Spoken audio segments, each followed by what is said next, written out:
बिस्मिल्लाहिर्रहमानिर्रहीम, अस्सलाम वालेकुम। मैं हूं शाहिद सकलैन और आप देख रहे हैं मेरा यूट्यूब चैनल। आज 17 जून है, जुम्मतुल मुबारक का दिन है और आज की ये वीडियो एक बार फिर दुआ ज़हरा केस के हवाले से। गुज़श्ता रोज़ एक बड़ी डेवलपमेंट हुई, समाअत हुई और उसमें जो पुलिस ने अपनी हरकत करनी थी, जो पुलिस ने अपनी रिपोर्ट जमा करवानी थी, पुलिस ने जो काम करना था, क्योंकि पुलिस की बहुत सारी चीज़ें खुल के सामने आ रही हैं सिंध पुलिस के कि किस तरह ये पुलिस मुल्ज़िमों को जो है मुजरमों को सपोर्ट करती है और उनको किस तरह अदालतों में इन्वेस्टिगेशन कमज़ोर करके अदालतों से और जो है उनको सज़ा मिलने से बचाती है। ये केस जो खुलता जा रही है, ये सारी चीज़ सामने आती जा रही है।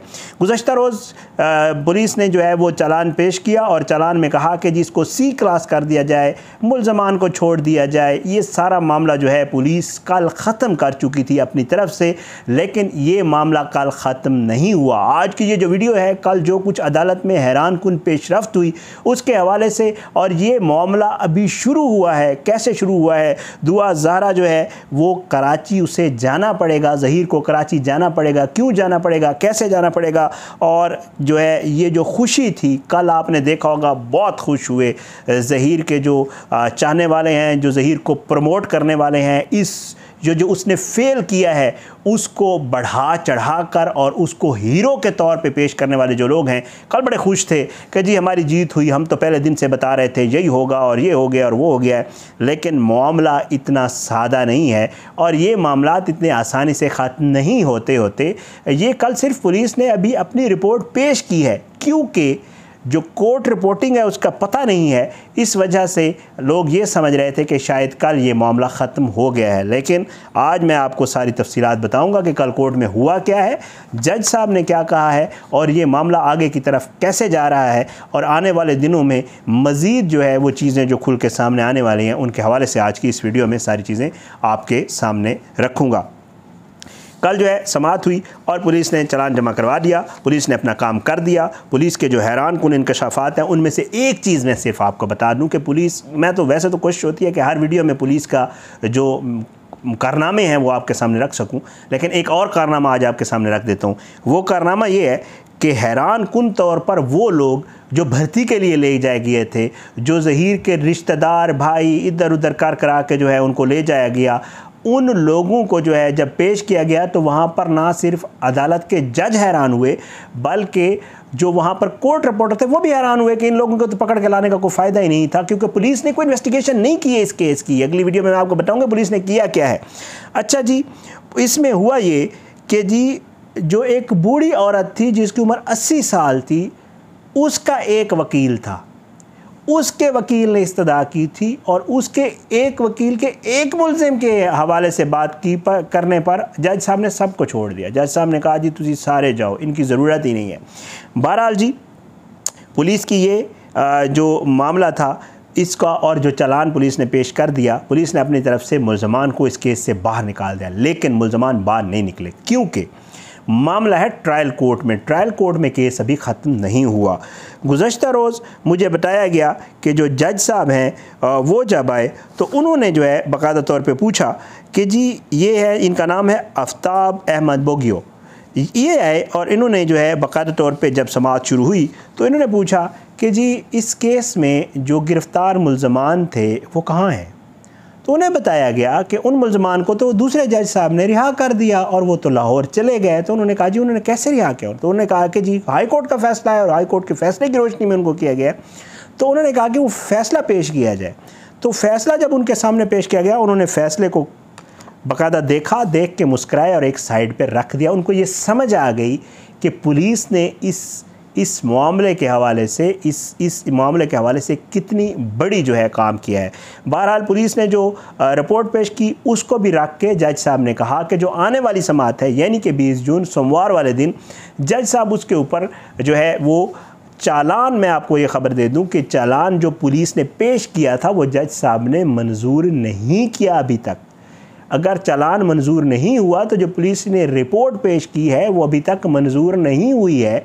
पुलिस ने उसमें कहा था इसको सी क्लास किया जाए, वो अभी तक सी क्लास नहीं हुआ है। पुलिस ने कहा था ये जो हाफिज़ मुस्तफ़ा और जो असगर हैं इनको छोड़ दिया जाए, ये बेगुनाह है तो जज ने उनको दोबारा जेल भेज दिया, उनको नहीं छोड़ा अभी तक। और उन्होंने वो फैसला अभी उन्होंने कहा कि जी इसके ऊपर बाकायदा पहले दलाइल होंगे, आप लोग दलाइल दे के प्रूव करेंगे कि ये मामला ऐसे ही है तो फिर इसके ऊपर कोई फैसला होगा। तो इसलिए ये जो खुशी थी ये बड़ी आर्जी निकली और जज साहब ने वो सारे मामलात अभी होल्ड ऑन किए सोमवार वाले दिन तक के लिए। सोमवार वाले दिन जिब्रान नासिर साहब जो हैं उन्होंने गुज़श्ता रोज़ अपना वकालतनामा जमा करवा दिया है और उन्होंने सोमवार वाले दिन अब इसके ऊपर दलाइल देने हैं। मैंने पूछा वहाँ जो दोस्त क्राइम रिपोर्टर हैं उनसे कि जी इस मामलात में पहले कभी ऐसे हुआ है कि कोई सही क्लास हुआ हो और फिर उसको जो है वापस रिपोर्ट को किया गया हो। तो जो कोर्ट रिपोर्टर दोस्त हैं वो ये बताते हैं कि जिब्रान नासिर इन केसेस को अच्छा लड़ते होते हैं। ऐसे हो चुका है कई दफ़ा कि सी क्लास केसेस पे जज जो है वो पुलिस के चलान के ऊपर एतराज़ लगा के वापस कर देता होता है और वो कहता है कि जी आपका ये चलान ठीक नहीं है, इन्वेस्टिगेशन ठीक नहीं हुई है, इसलिए आप इसको दोबारा इन्वेस्टिगेट करें। इस केस में, दुआ वाले केस में हैरान कुन तौर पर सिंध पुलिस ने कोई इन्वेस्टिगेशन नहीं की। इसमें महज दुआ के बयान के ऊपर जो है उन्होंने इस सारे मामले को खुद से ख़त्म किया। कोई इन्वेस्टिगेशन नहीं हुई, अगवा हुआ है नहीं हुआ है, लड़की खुद गई थी नहीं गई थी, लड़की की उम्र इतनी है तो कैसे है, ये सारे बहुत सारे सवालात हैं जिनको इन्वेस्टिगेट किया ही नहीं गया। इसलिए अब इसके ऊपर ये भी हो सकता है कि दोबारा जज साहब री इन्वेस्टिगेशन का ऑर्डर भी कर सकते हैं, चालान के ऊपर एतराज़ लगा के या चालान को मुकम्मल तौर पर मुस्तरद जो जिब्रान नासिर है उसके दलाइल को मद्देनज़र रखते हुए कर सकते हैं। साथ में अब बाकायदा तौर पे काज़मी साहब जो है वो फैमिली कोर्ट में लेकर जा सकते हैं इस केस को। और मेरी जो बात हुई है मुझे लग यही रहा है कि वो फैमिली कोर्ट में ले जाएंगे, क्योंकि जो निकाहनामा है उसको बाकायदा चैलेंज किया जा सकता होता है फैमिली कोर्ट में। तो उसको फैमिली कोर्ट में ले जाएंगे, वहाँ पर भी दोबारा ये निकाहनामा, उसकी इन्वेस्टिगेशन, जो मेडिकल सर्टिफिकेट बनी, लड़की की उम्र कितनी है, ये सारी चीज़ें री इन्वेस्टिगेट हो सकती हैं। तो अभी ये मामला भाई ख़त्म नहीं हुआ। जो लोग खुश हो रहे हैं कि ये मामला ख़त्म हो गया है, ऐसी कोई बात नहीं है, ये मामला भी शुरू हुआ है। और इसके अलावा एक option supreme court of Pakistan का भी है, जहाँ जहाँ से फ़ैसला किसी के ख़िलाफ़ आता होता है तो उसके पास एक ये उसका हक़ होता है कि उस चीज़ को सुप्रीम कोर्ट में जो है वो चैलेंज कर सकता है। तो अली काज़मी साहब के पास भी ये ऑप्शन मौजूद है कि वो सुप्रीम कोर्ट की जो कराची रजिस्ट्री है उसमें इसको कर सकते हैं। और जब कोई चीज़ चैलेंज होती है और जब किस चीज़ की इन्वेस्टिगेशन होती है, अगर ट्रायल कोर्ट में होती है, सुप्रीम कोर्ट में होती है, तो नोटिस जारी होते हैं। और जब नोटिस जारी होते हैं तो नोटिस की तामील करना जो दूसरा फरीक होता है उसके लिए ज़रूरी होता है।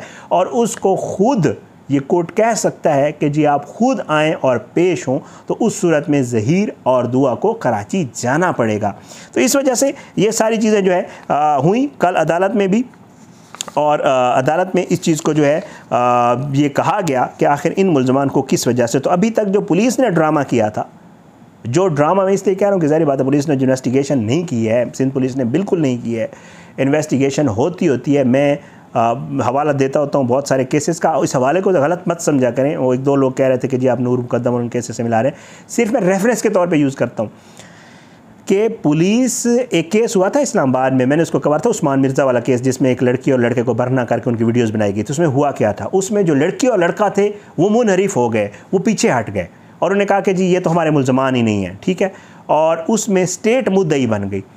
हुआ ये कि जज साहब ने, जो पुलिस ने इन्वेस्टिगेशन की थी, उसके ऊपर मैक्सिमम सज़ा दी, उस बंदे को 25 साल कैद की सज़ा हुई। हालांकि जो मुद्दई थे वो मुकर गए थे, मुद्दई पीछे हट गए थे। यहाँ तो मुद्दई पीछे नहीं हट रहा, यहाँ तो अली काज़मी साहब खड़े हुए हैं, वो आगे भी जाने की कर रहे हैं, सारा कुछ लीगल बैटल लड़ रहे हैं।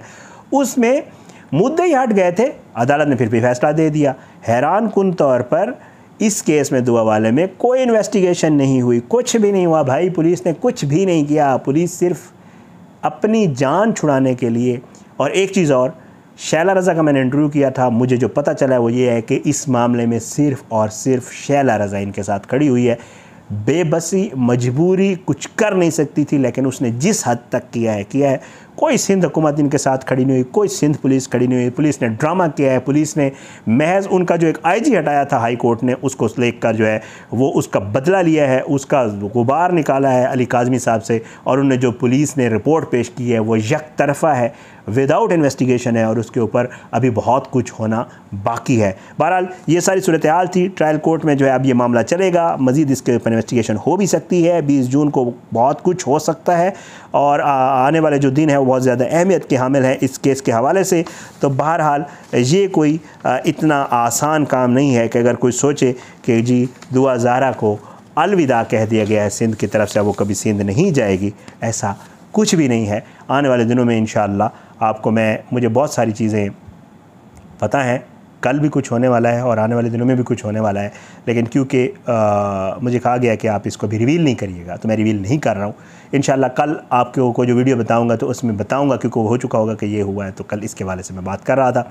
तो इंशाअल्लाह आने वाली वीडियो में मज़ीद तफसीलात आपके सामने रखूँगा। निमरा काज़मी केस में हैरानकुन चीज़ें हो रही हैं और उसमें तो बाकायदा खुल के चीज़ें सामने आ गई हैं, वो भी इंशाअल्लाह वीडियो करूंगा उसके ऊपर और आपको दुआ ज़हरा केस से लिंक करके बताऊंगा कि क्या कुछ हो रहा है उस केस में भी। आज की वीडियो से इतने, आने वाली किसी वीडियो तक ले इजाज़त दें। अपनी दुआ में याद रखा करें, अल्लाह पाकिस्तान कामी नासिर इसके खिलाफ साजिशें करने वालों को नाबूद करे, अल्लाह ज़ालिमों को इबरत का निशान बनाए, मज़लूमों को इंसाफ मिले। बहरहाल जी कोशिश होती है फैक्ट्स आपके सामने रखा करें। इजाज़त दें। पाकिस्तान जिंदाबाद। अल्लाह हाफ़िज़।